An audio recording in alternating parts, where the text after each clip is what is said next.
संसार का सबसे बड़ा पाप क्या है?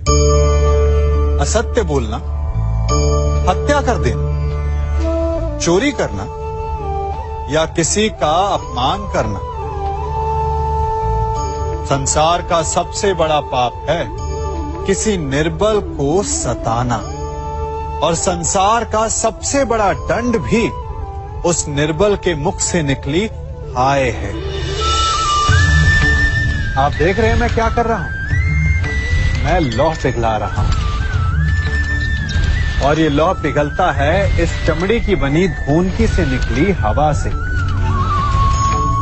तनिक सोचिए, एक मृत पशु की खाल से बनी धूनकी इतने कठोर लोहे को भस्म कर सकती। ठीक उसी प्रकार आप चाहे जितने भी शक्तिशाली क्यों ना हो, यदि आपने किसी निर्दोष, किसी निर्बल को सताया, तो उसके मन से निकली हाय और उसका श्राप आपके जीवन को भस्म कर सकता है। स्वर्ण सज्जन पुरुष और परोपकारी मनुष्यों की गति एक समान होती है। यदि स्वर्ण टूट जाए तो उसे गर्म करो, ताप दो, पिघल कर वो फिर से जुड़ जाता है। ठीक उसी प्रकार मतभेद होने के पश्चात भी एक सज्जन पुरुष और महान पुरुष फिर से मित्र बन जाते हैं। परंतु दुर्जन दुष्ट माटी से बने लोग उस पके हुए मटके के समान होते हैं कि जिनमें यदि एक बार दरार आ जाए तो वो स्वयं ही स्वयं का सर्वनाश कर लेते हैं। इसलिए मित्रता केवल सज्जनों से ही करें ताकि मतभेद ना हो। दुष्टों का समूह अपना नाश स्वयं ही कर लेता है। यदि कोयले की खान में जाओ तो चाहे जितनी भी सावधानी बरतो, अपने वस्त्रों पर कालिख लग ही जाती है। इसलिए दुष्ट मित्रों से सावधान। सज्जन शत्रु प्रत्येक परिस्थिति में श्रेष्ठ है।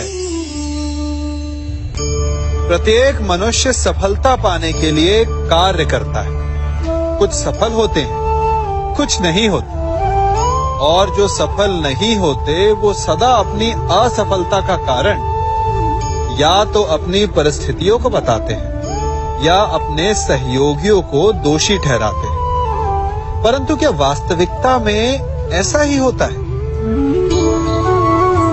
क्या कोई परिस्थिति या कोई व्यक्ति किसी की असफलता का कारण बन सकते हैं?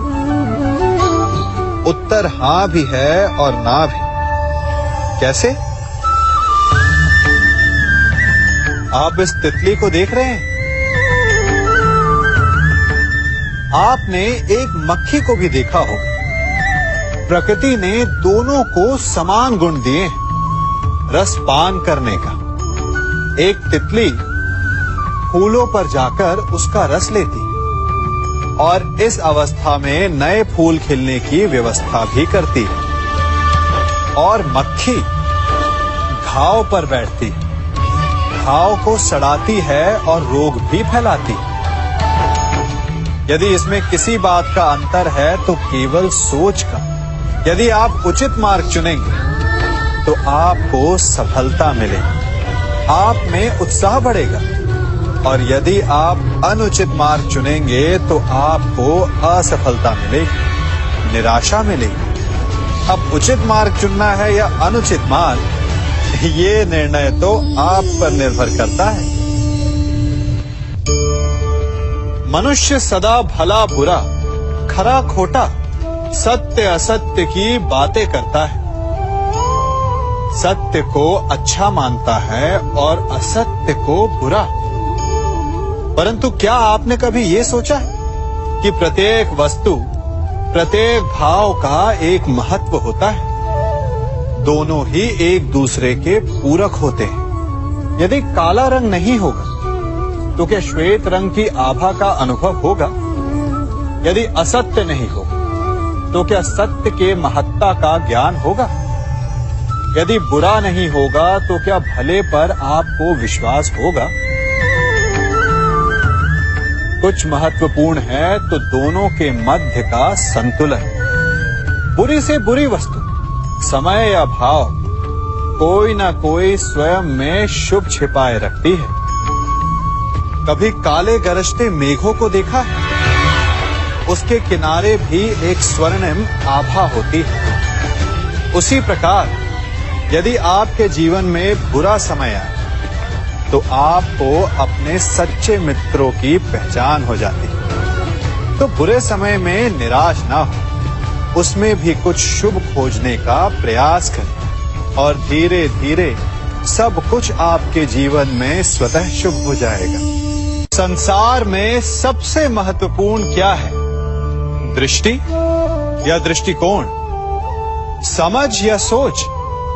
सामान्यतः मनुष्य की दृष्टि और सोच में अधिकतर वो वस्तु, वो घटनाएं, वो भाव श्रेष्ठ हैं जो हमें आनंद दे, और जो हमें आनंद नहीं देते उन्हें हम दुखदाई मान लेते हैं। परंतु दृष्टिकोण और सोच को यदि एक भिन्न कोण से देखें तो परिस्थितियां भिन्न सिद्ध हो सकती हैं। जिस प्रकार भीषण गर्मी हमें सुहाती नहीं, परंतु वही गर्मी सागर और नदियों के जल को वाष्पित करती है और हमें मनोरम वर्षा का आनंद देती है, उसी प्रकार भीषण परिश्रम के पश्चात हमें सफलता मिलती है। शिक्षा के पश्चात हमें हमारा लक्ष्य मिलता है।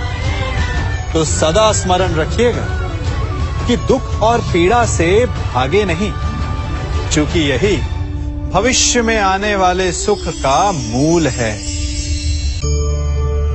जब भी आपने यात्रा की होगी तो अवश्य अपने मार्ग के आसपास कुछ रिक्त स्थान देखे होंगे, कुछ खेत देखे होंगे, कोई ना कोई भूमि का टुकड़ा अवश्य देखा होगा।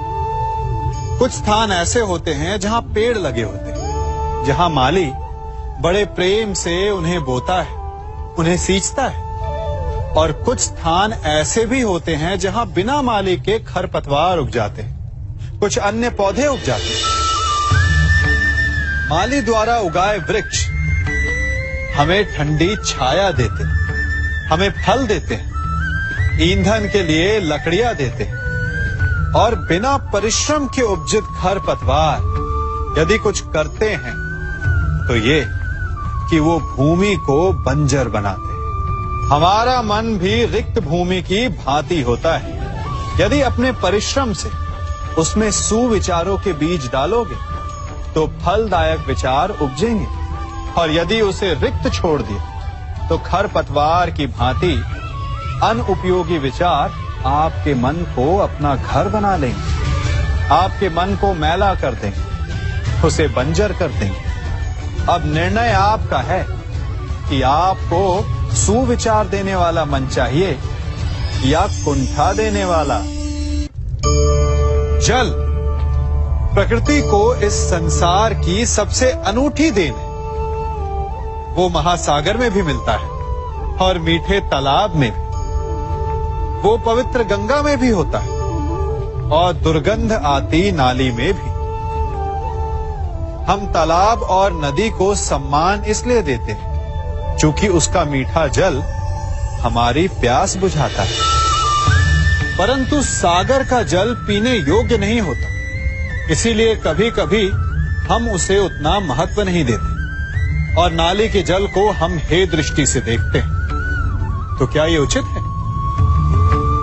हमारे संबंध भी इसी जल की भांति होते हैं। जिस संबंध से हमें लाभ ना हो उससे हम दूर हो जाते हैं। कभी ईर्ष्या के कारण, कभी अहंकार के कारण उस संबंध को तोड़ देते हैं। तो क्या संबंध को तोड़ देना उचित है? तनिक विचार कीजिए। माना कि सागर का जल फसल नहीं दे सकता, परंतु मोती तो देता है। माना कि नाली का गंदा जल हमें किसी भी कार्य के लिए उपयुक्त ना लगे, परंतु वो भी कहीं लगी अग्नि को बुझा सकता है। ठीक इसी प्रकार प्रत्येक संबंध कहीं ना कहीं किसी न किसी परिस्थिति में उपयोगी हो सकता है।